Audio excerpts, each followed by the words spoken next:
I asked the City of Casa Grande and Arizona Water to do a presentation.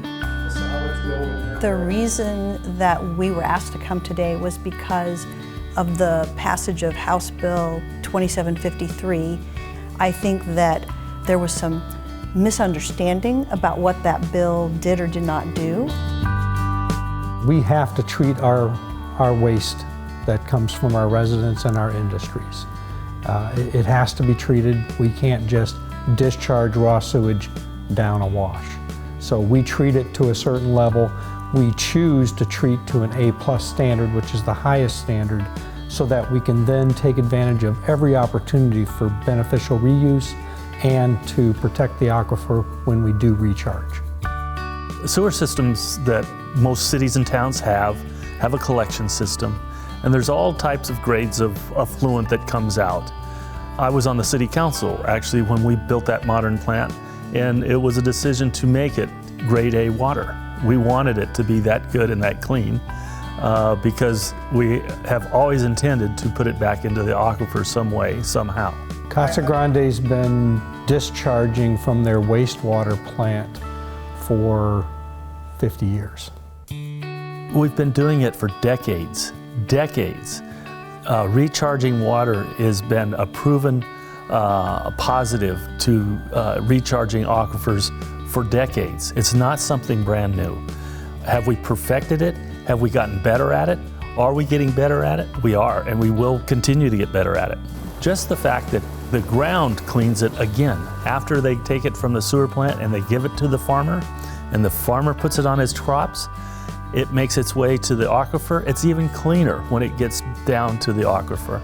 Earth is designed to do that. Our managed facility is 5.8 miles long, and it was determined that we had to put 4 monitoring wells in throughout that reach so that we can track and test the water quality of the groundwater in that area, both before our recharge facility, in the middle of it, and at the end of it. So we know if we're having a negative impact on that groundwater, and thus far we've only had a positive impact on it based on our test results.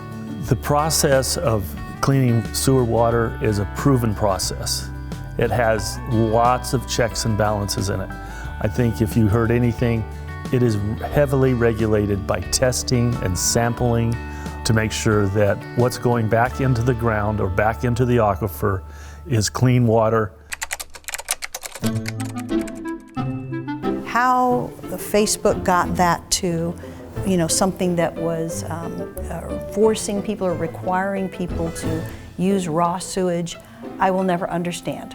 My mother talks about things that she sees on Facebook, and I always say to her, Mom, so Facebook is great for looking at your grandchildren. It's not the best place to find facts about how important functions are provided in your community, including how wastewater is treated, including how your drinking water gets to you. Those are much more complex, and Facebook is really not the best venue for understanding how that works.